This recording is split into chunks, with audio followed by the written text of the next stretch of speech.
მეგობრებო, ყველას ბედნიერება, სიხარული და კარგი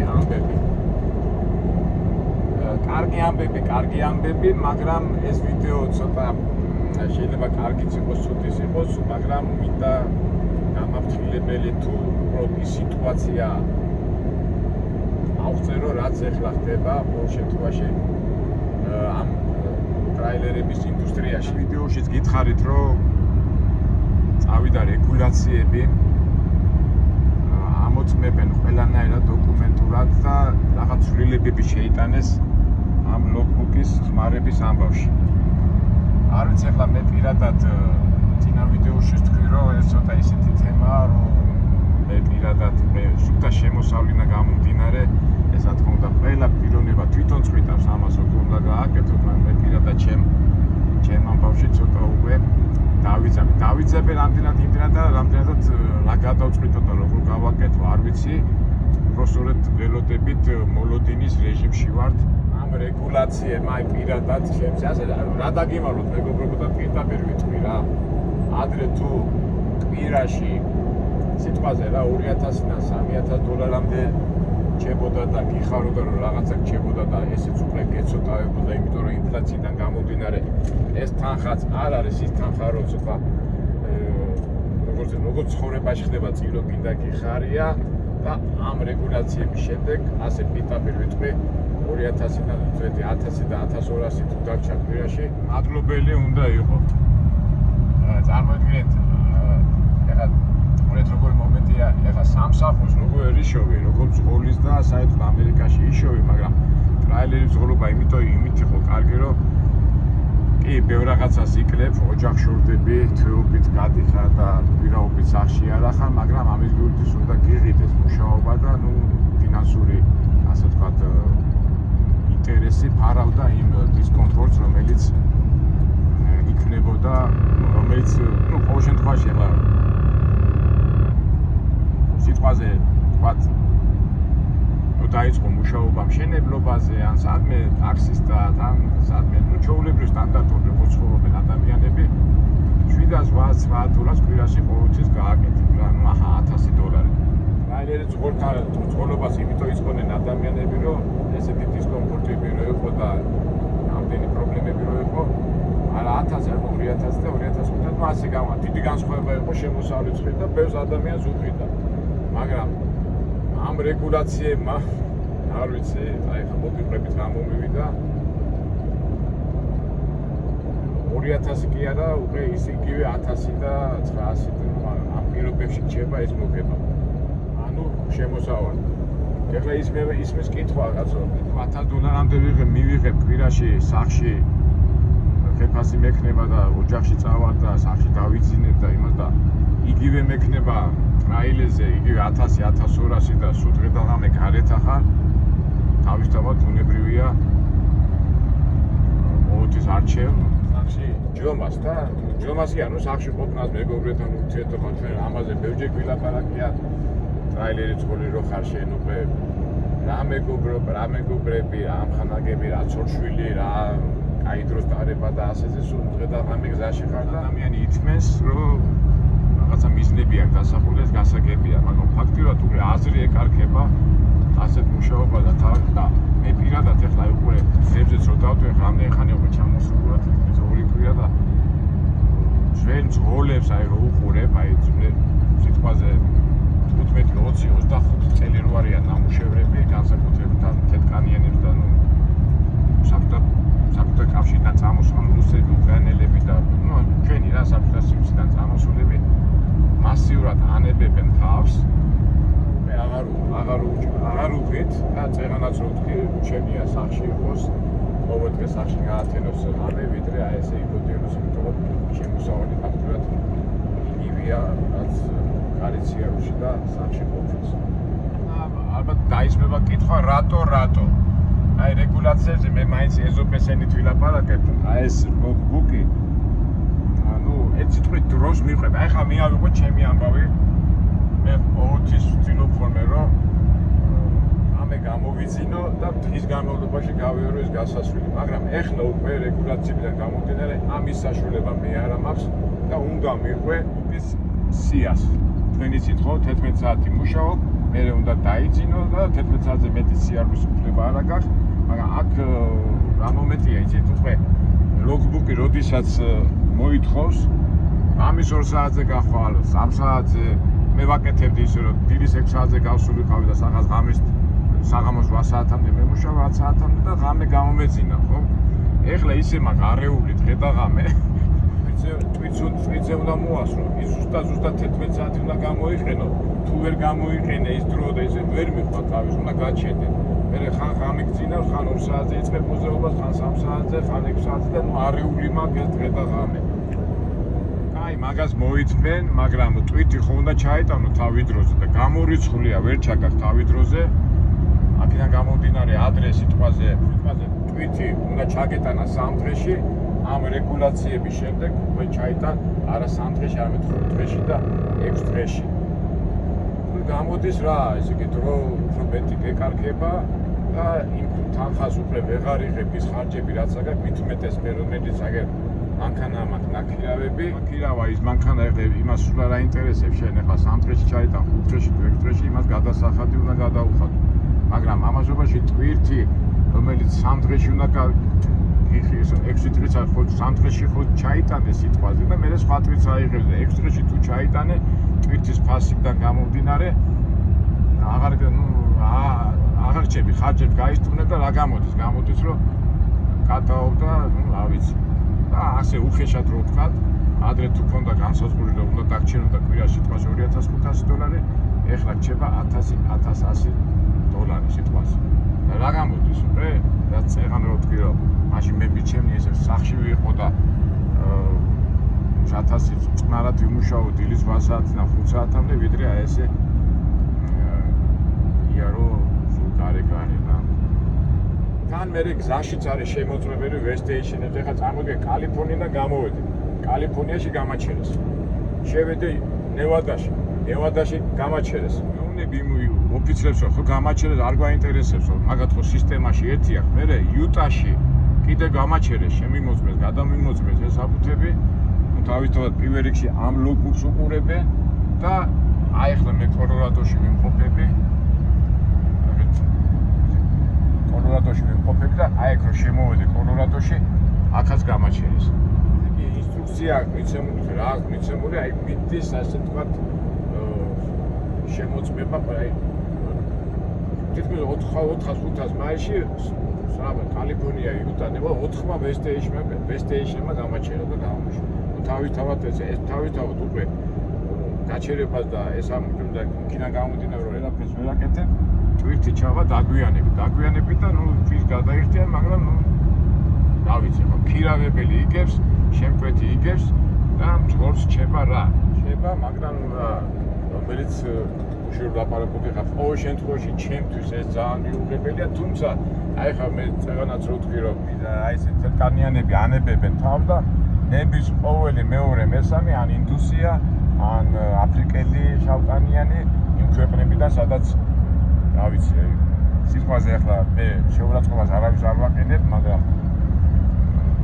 ეხლა შენ მაგალითად ის $1100 რო არ დაკმაყოფილებს ელემენტარული მოთხოვნების გამო იმას აკმაყოფილებს და გადატენილია ფაქტურად და ნებისმიერ გავიკითხე გამოვიკითხე კომპანიებში ყველა ეძებს ღოლებს ეს თეთრები არ ვიდიან შავები და ეს ასე თქვა ღარიბი ქვეყნების წარმომადგენლები ნებისმიერს იღებენ თავისუფლად და რა ვიცი ახლა ეს პოლიტიკაა საერთო პოლიტიკა თუ რა არის საერთო ჯამში აი ესეთი არასახარბიელო სიტუაცია მე ვარ ლოდინის პროექტში აი ნახოთ ალბათ 60 დღეში ეს ყველაფერი გადაწყდება როგორ ვიმუშავებ ერთადერთი გამოსავალია არ ვიცი ახლა ეს კარგი იქნება თუ არ იქნება კარგი ეხლა ჩვენ მე პირადად თუ არ დამჭა არაფერი ის ინტერესი ახლა თქვენ იცით მე რატომ მოვდივარ ხოლმე აქ რომ რაღაცა თანხა მოვაგო და წავიღო საქართველოში მაგრამ ეხლა დღეში თუ 3000-4000 გააკეთე რა მნიშვნელობა მაგას წავა და საქართველოში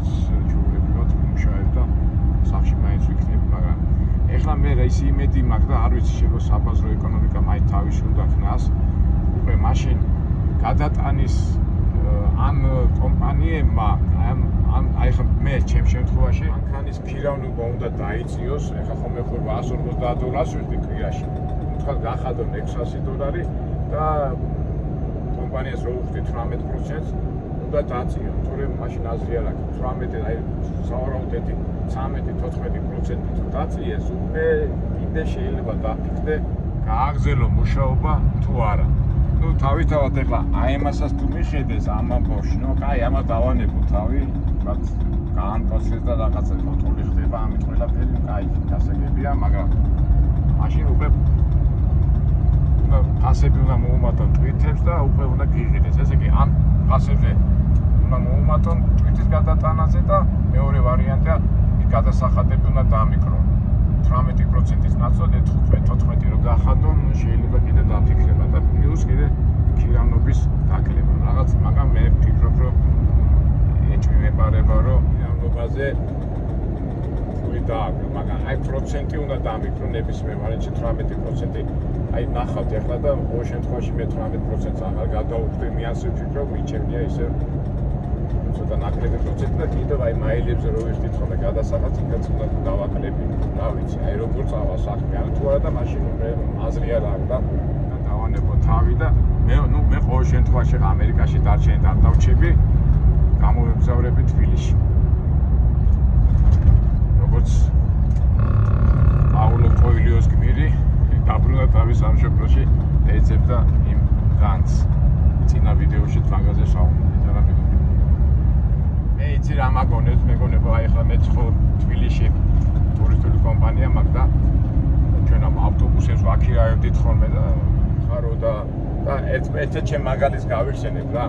აი სკოლები რო არის ხოლმე ხო იცით ეს ექსკურსიებზე რომ მიდიან და მაის-ივნისი ქონდა აი ესეთი სამუშაო დრო ავტობუსები, სკოლები დარიგვირეკავდნენ, ბავშვები მიყავდათ აიღური და მე უცბად რეგულაციები შემოიღეს, ნუ იქ რაღაც მოთხოვნები ქონდათ რომ ავტობუსი უნდა იყოს კარგი, უნდა იყოს ორი მძღოლი, უნდა იყოს ეს და მშობლებსაც ხუნდათ ხოლმე ექსკურსიები და რეგულაციების გამო თქვა სიტყვაზე ავტობუსი თუნდაც ასულიყო თბილისის სიღნაღში ექსკურსიაზე სიტყვაზე 600 ლარად ამ რეგულაციების შემდეგ უცბად გახდა 1500 ლარი. მოიცით ხომ ეს მშობლები რომ ეძებენ ავტობუსს 1500 ლარი რა არის არა და იყო ხოლმე კონფლიქტები ისინი მაგრამ სხვანაირად ამაზე ავტობუსი მიდო ორი მძღოლი უნდა წასულიყო იქ რაღაც მოთხოვნები ეხას მეთქვა მთელი ისინი იყო და საბოლოო ჯამში ამ მშობლებთან და კლიენტებთან ყოფილობა რომ კონფლიქტი რო არ ყოფილიყო საერთოდ ავტობუსებს არ ვაძლევდით ხოლმე სკოლის ექსკურსიებს რა ეს მოხდა სადღაც თონი 3-4 წლის წინ ხო ეს უფრო მახსოვს და გავაჩერეთ აი მე პირადად ექსკურსიაზე რომ მიდიოდნენ ბავშვები ავტობუსებს არ ვაძლევ ვინ არ მირეკავდა ვინ არ და მე ბოლოს უკვე იყო ხოლმე ზოგი სკოლის ზოგი იხდიდა მაგრამ 10 სკოლიდან ერთი იხდიდა და ეს უკვე ბიზნესი არ იყო და პრობლემაა ხოლმე და ბოლოს უკვე ექსკურსიებზე აღარ დადიოდნენ ავტობუსები მაგრამ ეხლა რაღაცა მოარეკონიდეს რაღაცა მაგრამ ისეთი აქტივობა არ არის როგორც ადრე იყო ზოგიერთი მავანი მეტყვის აბა როგორ გინდა ის მოთხოვნა მაგრამ მე ამას უყურებ როგორც კომერციიდან გამომდინარე და ასე ვთქვათ ეს გამოცდილება ამ რეგულაციების მე პირადად საქართველოში განვლილი მაქვს და აგერ მოვიდა და ამერიკაშიც მოგვადგა.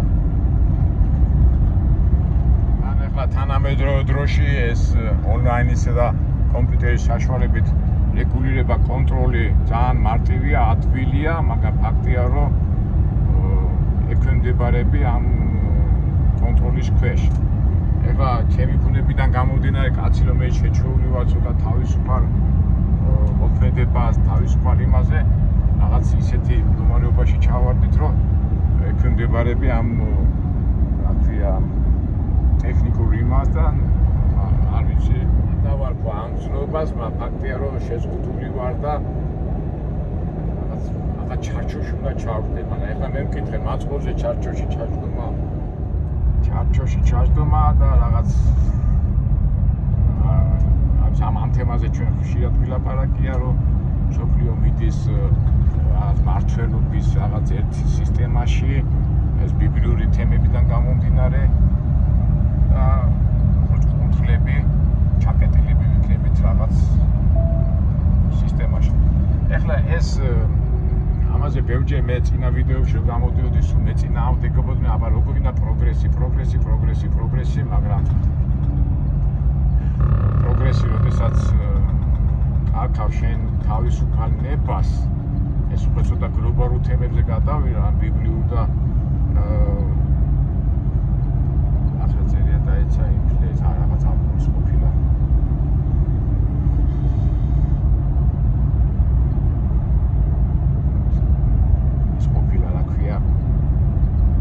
ხანძარი და იკადით უქვეძო რეგულაციებზე და იწყებ ამაზე ფიქს. უკვე ფაქტურად აი ეს რომ მოგზაურობ და რაღაცას ვათვალიერებით, უკვე რაღაც ხალისიც არა მაქვს, თუმცა ჩვენ მაინც მაგას გვახერხებთ რაღაცა საინტერესო რაღაცას მაინც გადავიღებთ, მაგრამ პირველ რა თქვია, როგორ ვთქვა, პირველი ასეთ გადასაჭერი პრობლემა, ანუ ესეთი საფიქრალი ამჟამად ეხლა ეს აგვაქვს რაღაცნაირად გადავიაროთ ეს პერიოდი. აი ნახოთ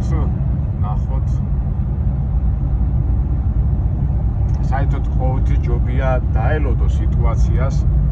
ნაუცბედავი გადაწყვეტილება არ არის ეს მართალია ცხოვრებიდან გამომდინარე, მაგრამ ყოველ შემთხვევაში მე გაგიზიარეთ ეს ფიქრები, იცით ვარ ეხლა დაკავებული. ერთ სიტყვით მეგობრებო, ჩვენ სტილში ვართ, მე გაგიზიარეთ ის რეალობა, დანარჩენი უკვე თქვენი შესაძლებელია, ვისაც ამერიკაში უნდა წამოსვლა, ვისაც უნდა რაილეზე მუშაობა, ან ზოგადად საერთოდ ეს უკვე თქვენი გადასაწყვეტია. ჩვენ ვაკეთებთ იმას და ვაჩვენებთ იმას, რაც არის, რა სიტუაციაც არის და დანარჩენი უკვე ყველა თვითონ წვითავს ისე. რა თქმა უნდა, მეც მაქვს ჩემი აზრი და ისე მოერუდები, სამწუხაროდ ხშირად მეორუდები ხოლმე, რომ აი ეს კონტროლის და იმის სიტუაცია იძლევა რომ აი ახლა მასა ხალხის გააკონტროლოს. უკვე ბიბლიოდან გამომდინარე ვიძახე, მაგრამ არ ვიცი, ესე ჩემი აზრია და ჩემი ასე ვთქვათ ხედვა. დანარჩენი რა თქმა უნდა ჩვენ გვინდა რომ რაღაცა ჩაფიქრებული მიზნები როგორც გინდა რომ თავის ჭკუაზე მიიყვანოს, ბუნებრივია, მაგრამ ჩვენ როგორ ვამბობთ, არ არის პრობლემები, არის დაბრკოლებები. გვაქვს თავი, გვაქვს გონება, გვაქვს ცხოვრებისეული გამოცდილება, ვებულობთ ინფორმაციას და ისე გავაკეთოთ, რომ როგორ თქვა, ჰარმონიაში ვიყოთ. ჰარმონიაში ნებისმიერ სიტუაციაში. ამისთვის რა არის საჭირო მეგობრებო? სიშვიდე, სიწყნარე და რაციონალური აზროვნება. პრობლემები, გადასაჭერელი საკითხები, მაგრამ ცხოვრება გრძელდება და ბევრი კაი რაღაცაც ხდება. ეხლა მე კოლორადოში ვარ, აი ინფორმაცია უნდა გითხრათ მეგობრებო, ჩემო ბავშვობის მეგობრებმა ალეკომ და ლალიმ, ჩემი წინა სიუჟე ვიცნობს, ვინც უყურებს ამიღას, მე მყავს ძალიან კაი მეგობრები, რომლებსაც გახსნეს რესტორანი ლიმონში და ეხლა გაფართოვდნენ, მოშორებით გზის პირას გააკეთეს, მაგრამ აი მინდა შევიდე, უბრალოდ სამწუხაროდ ისე ამ ჩემი პრობლემები, ამ ჩემი მიმდინარე ამ საკითხებიდან გამომდინარე, დიდი ხანი ვერ გავჩედები, მაგრამ ყოველ შემთხვევაში შედნებით და გვარად 10-15 წუთი გავჩედები და ვესტუმროთ ერთ სიტყვით ალეკო და ლალის. დანარჩენი უკვე ჩვენ ვხედოთ ჩვენ საქმეებს, გრძელდება ისე თუ ასე, ჩვენ ყველაფერს ვზად უნდა ვიყოთ. დაგემშვიდობეთ მეგობრებო, აბა შემდეგი ვიდეო უკვე იქნება ალბათ ლალი და ალეკოსთან. იქ შევხვდებით.